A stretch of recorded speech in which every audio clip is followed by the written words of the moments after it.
Main stream যে বড় বড় মিডিয়াগুলো রয়েছে, অর্থাৎ প্রত্যেক দিন আমরা যে টিভি চ্যানেলগুলোতে চোখ রাখি, বিশেষ করে বড় বড় যে চ্যানেলগুলোতে রয়েছে, যে চ্যানেল এবিপি আনন্দ, 24 ঘন্টা এবং নিউজ 18 বাংলা, কলকাতা টিভি থেকে শুরু করে প্রত্যেকটা চ্যানেল যে মেন স্ট্রিম বড় বড় মিডিয়াগুলো, সেখানে কিন্তু আপনারা দেখবেন যারা অতিথি বা গেস্ট বা আলোচক, সেখানে আমরা দেখি তুলনামূলকভাবে মুসলিমদের সংখ্যা অনেক কম।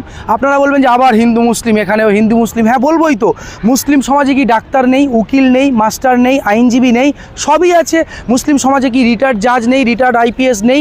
সবই আছে। কিন্তু তুলনামূলকভাবে বিশেষ করে প্র্যাকটিসিং মুসলিম যারা ইসলাম ধর্মটাকে ফলো করে, যারা পালন করে, তাদেরকে কোনোভাবেই কিন্তু মিডিয়াতে গুরুত্ব দেওয়া হয় না এবং ডাকা হয় না।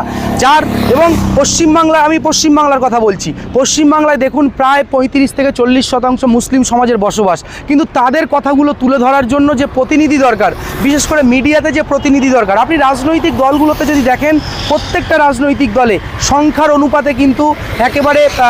অনুপাতে কিন্তু সেখানে তাদের সংখ্যা অনেকটাই কম, মানে জনপ্রতিনিধি সব জায়গায়, আপনি পৌরসভায় দেখুন, পঞ্চায়েতে দেখুন, মন্ত্রিসভায় দেখুন, সব রাজনৈতিক দলে কিন্তু একইভাবে মিডিয়াতেও কিন্তু এই বিষয়টা রয়েছে।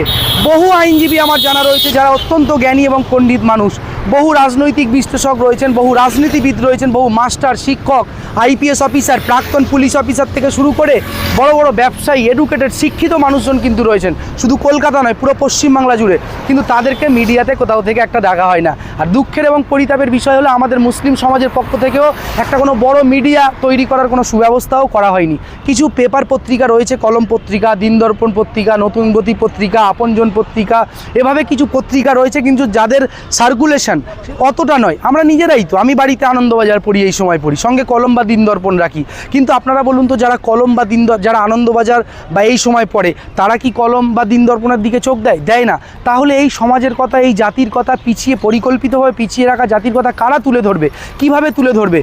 তুলনামূলকভাবে মিডিয়াতে কিন্তু আমি আবেদন করব, আমি একজন মিডিয়া পার্সন হয়েও, আমি ডিজিটাল মিডিয়ার একজন সামান্য কর্মী হয়েও, আমরা ইনসাফ বাংলা চ্যানেল যে পরিচালনা করি, ইনসাফ বাংলা চ্যানেলে আমরা সুযোগ দিই তাদেরকেই, যারা সত্য কথা বলেন, ন্যায় কথা বলেন এবং একেবারে সঠিক বিশ্লেষণ করেন, তাদেরকে সুযোগ দিই, জাত ধর্ম বর্ণ না দেখেই। কিন্তু মেন স্ট্রিম মিডিয়াগুলোর প্রতি একটা কোথাও থেকে একটা ক্ষোভ রয়েছে যে সেখানে মুসলিমদের প্রতিনিধিত্ব এত কম হবে কেন? যাদেরকে জায়গা দেওয়া হচ্ছে যারা ইসলাম বিদ্বেষী, মুসলিম নাম কিন্তু ইসলাম বিদ্বেষী, মুসলিম নামধারী কিন্তু ইসলামের বিরুদ্ধে কথা বলে, মুসলিম নামধারী কিন্তু মুসলিমদের কোনো সমস্যার কথা তারা সেখানে তুলে ধরে না, তাদেরকে বেশি বেশি সুযোগ দেওয়া হয়। এই বিষয়টা কিন্তু নজর রাখবেন। এবং আজকের আমি যে বিষয়টা নিয়ে কথা বললাম, মনে হয়েছে আমার একজন সাংবাদিক দাদা, তিনি তার সোশ্যাল মিডিয়াতে এই বিষয়টা নিয়ে পোস্ট করেছিলেন, তারপরে আমার মনে হয়েছে যে এই বিষয়টা নিয়ে কথা বলা উচিত। সবাইকে সমান